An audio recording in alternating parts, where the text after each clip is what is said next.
Thanks for watching. If you like my content, please don't forget to click subscribe.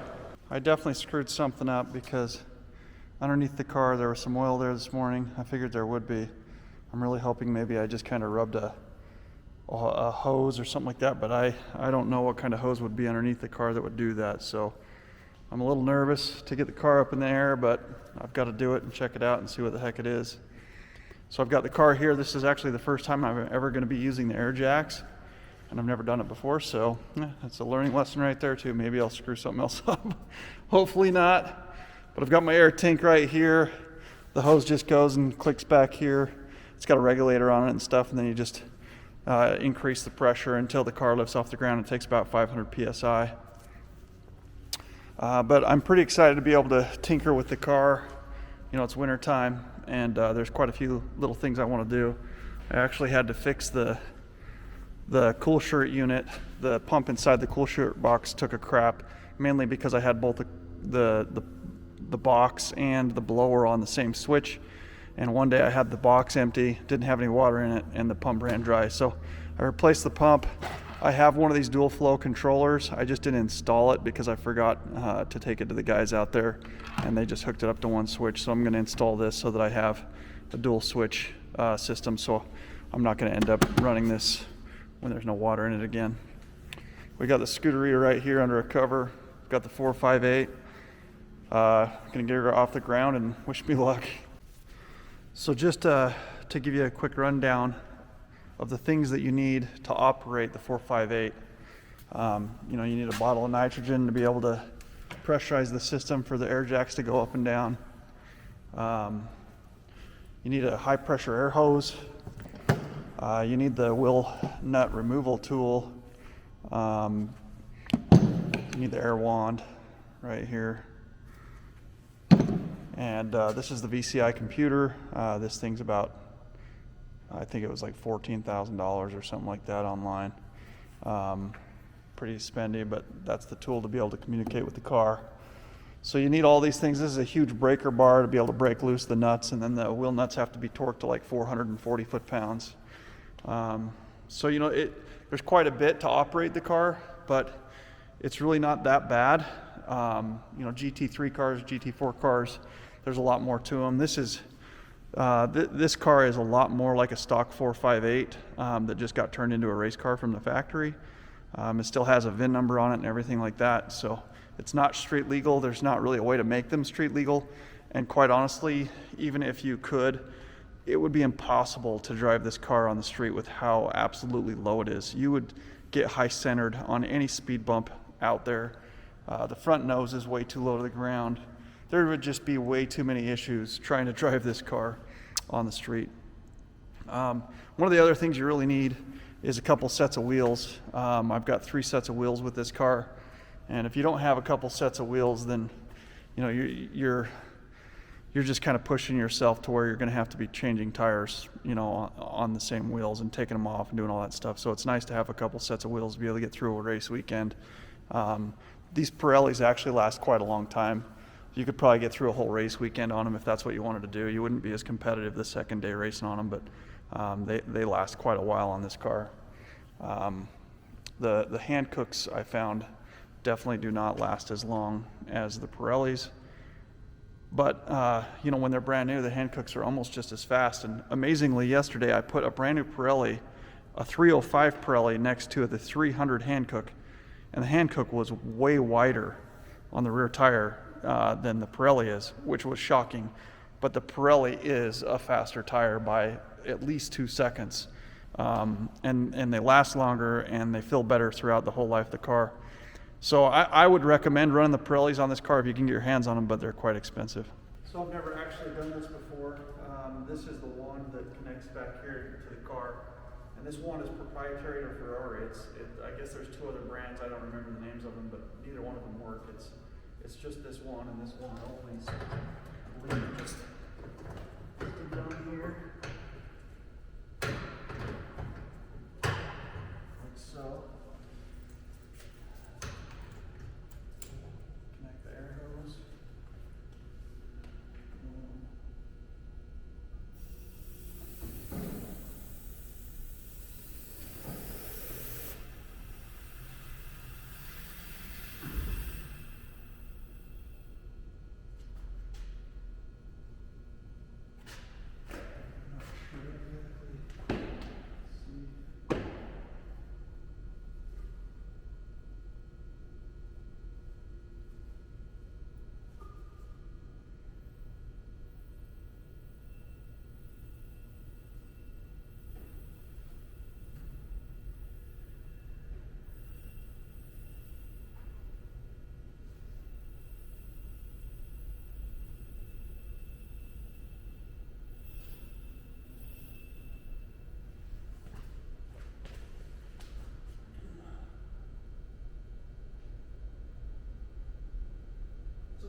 jacks are down.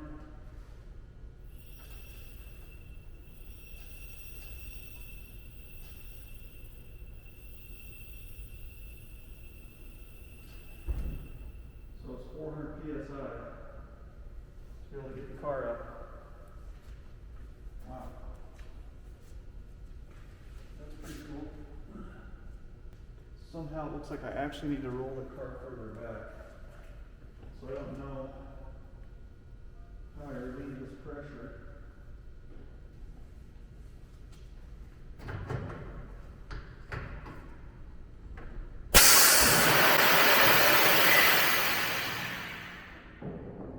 Wow. That was nuts.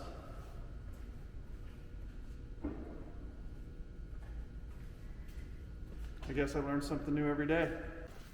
So I want to take these front wheels off and put the gold wheels back on like I have in the rear. So the next time I go out, I'll be on the gold wheels.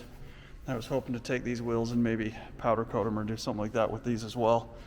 I also have a set of powder coated black wheels. But I've got the gold ones here, so I'm gonna take these ones off the front and throw the gold ones on.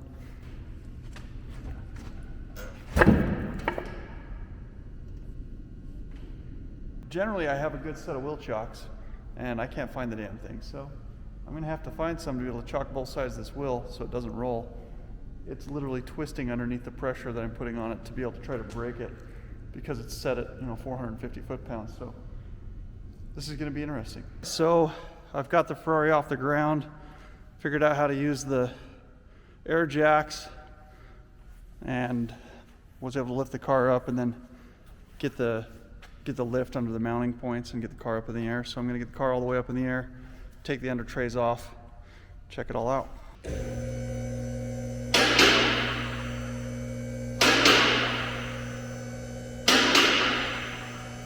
So stupidly I left these down. I'm going to have to watch my head, but it might be good to just leave them up and leave the air pressure in there and see if it'll stay. And then when I lower the car back down, if they stay, then it'll be easier to get the jack or the lift out from underneath the car.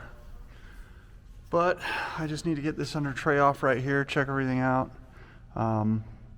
Looks like you're kind of supposed to try to take the under tray off, with just the stands up. But man, that would be hard to get underneath there. It's pretty low. Who knows, we'll take it down and see how far I can get it. I might have to lower the car back down and get it off that way and all that fun stuff, but we'll figure it out. So I wanted to show you guys this, just how absolutely cool this is. You've got this front splitter and it's this entire piece right here. So it's extremely strong, it's all carbon. You come underneath the tunnel here and you've got all these ducts. You've got these ducts here, pushing air in different places. You've got ducts here, being able to try to push air past the transmission, the engine. You've just got air ducts kind of everywhere, and it's pretty cool. It's pretty awesome to see. I've never seen underneath a 458 Challenge before. You've got your diffuser back here.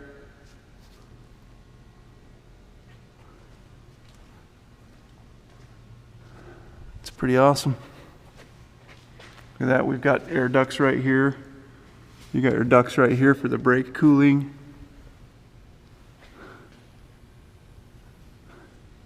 So these ducts here look like they go to the bearing. This duct here looks like it goes to the caliper. It's pretty cool, man.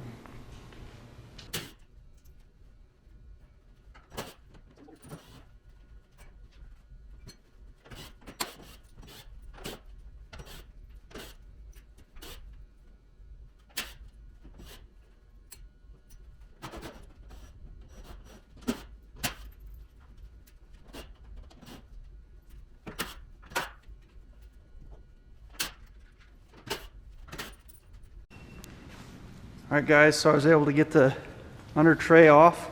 I had to lower the car back down, swing the arms out, and then it just dropped down past these, and then I just had to put the arms back under and lift the car back up. I was able to get the under tray off. Now I've got to take a look here and see where I'm leaking oil and see what I did there, and hopefully it's nothing too major. Alright guys, so going through everything, I've cleaned this all up. And the only thing I can think of is maybe some oil was actually leaking just out of one of these crush washers or something like that.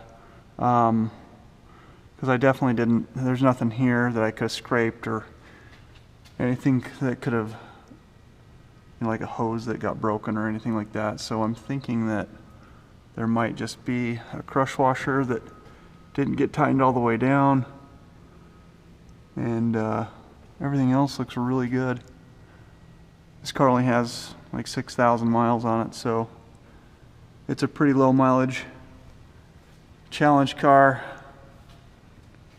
Everything looks pretty darn good.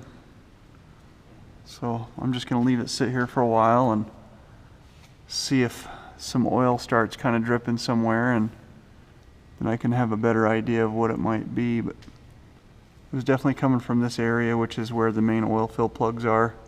But there's 1, 2, and 3 here. And maybe some of these back up in here had gotten changed at one point in time, and maybe it's starting to seep a teeny bit or something like that, but we'll have to see. All right, guys, so I cleaned all this area off. I've ran the car, let it warm up. No oil is dripping or leaking anywhere. Where I believe it was coming from is I noticed that this right here is missing a clamp on the bottom side. And so this is flexing right here. And when it was flexing, it was letting oil out. So I've got to get a new clamp for right here. I've already gotten a hold of my contact over at AMH Exotics. That's Glenn Huffman. He's always been helpful for any exotic parts that I need, so he's going to take a look at that. If not, it looks like I could easily just handcraft one, but I'd prefer to have the stock manufactured part. But it looks like it's pretty simple to just make a little bracket and bolt it down there. So far, at least on the oil leak side, it was definitely nothing I did. You know, it was the fact that I probably pushed this and it just let oil come out. But that was it. Everything else looks solid in this car. I've kind of went over everything, and you can see that this car actually, I believe, has factory exhaust. So there's the factory muffler, there's up there is the factory catalytic converters, it's the factory exhaust manifolds, and maybe the manifolds are a little bit different. They look like maybe they're headers that are wrapped versus the manifolds. But it's all pretty much factory, and this car is honestly super quiet, which I believe this car is going to dyno quite a bit less than I'm allowed to have. And so I'm thinking, at least in the National Auto Sports Association, I run in what's it should be ST1. I was running SU, which is unlimited. But I believe this is not only an ST1 car, but 40 horsepower low on ST1. So I'm going to go dyno the car, and then we'll find out what the base horsepower is. And then, you know, the only way to get more power is probably to tune it, or to maybe, man, I've got this train going on. To tune it, or maybe, you know, straight pipe it, change some exhaust stuff. But I actually really like how quiet the exhaust is in this car. It's not annoying. And it doesn't, you know, drain you mentally throughout the race. So I actually prefer it to stay this quiet, so maybe I can tune it, try to get a little bit more power that way, and then I could actually lose weight. And realistically, there's not a whole lot of places to lose weight in this car. I'm already running super low on fuel. The only other place would probably be my cool shirt unit. It's a pretty big cooler, holds a lot of water and ice, so that's quite a bit of weight. So maybe I can lose some weight there. But I don't know that I will really be able to kind of peak performance this car in ST1. I'm going to find out. I've got to dyno it. If it ends up dynoing 470 horsepower to the wheels, then I'm kind of at the peak. But most of these that I've found on a dyno jet have been 425 to 435 horse. So that puts me about 30, 40 horsepower low. So we'll see. If I can get the horsepower up, it'd be really nice. You know, horsepower and torque, quite honestly. And then I think I could possibly be pushing for some track records in ST1. So hopefully we'll get this car kind of sorted through the winter, get everything put together that I want. Maybe I will end up straight piping it a little bit, but you know, it's probably going to be the cats. Taking cats out would probably create more power than anything on this car. You know, those mufflers aren't going to really do anything, but the cats themselves, removing those, tuning the car. Maybe that would be where some power is going to be gained. So wish me luck. Hopefully this all goes back together well throughout the winter. But I'll keep you guys up to date and show you more videos. And if there's anything you guys want to see, let me know. Not very often you get to actually play with a 458 challenge car. And I'm hoping to kind of show you guys what it's like, because I looked all over the internet. I really haven't seen a whole lot of information out there on the 458s, and I really want to show it to you guys. So if there's anything else you want to know, hit me up. I've definitely found the oil leak. It's just right up here underneath this collar, and it's part of the oil pump. So this whole thing right here is the oil pump, and there's a seal kit that you can purchase from Ferrari that comes with that seal. And so I'm going to be removing the oil pump. Looks like there's just a couple bolts on the bottom, on the top. Need to drain the oil, pull this guy down right here. There's this C-clip here that apparently it needs to come out, and then this collar should slide off, and then you know, hopefully the pump comes down, and then I can reseal it with the kit. I believe there's a filter right in here behind this as well, which will be kind of nice to check that out and replace it. And yeah, so wish me luck. Hopefully that isn't as hard to get through as it might seem. Luckily I have this lift, and hopefully it'll be kind of smooth sailing. You can see that it's kind of dripping some oil right here. Once I get this done, then I can go get the car dynoed and kind of prep some other stuff that I want to do for the off season, and then get the car back over the track.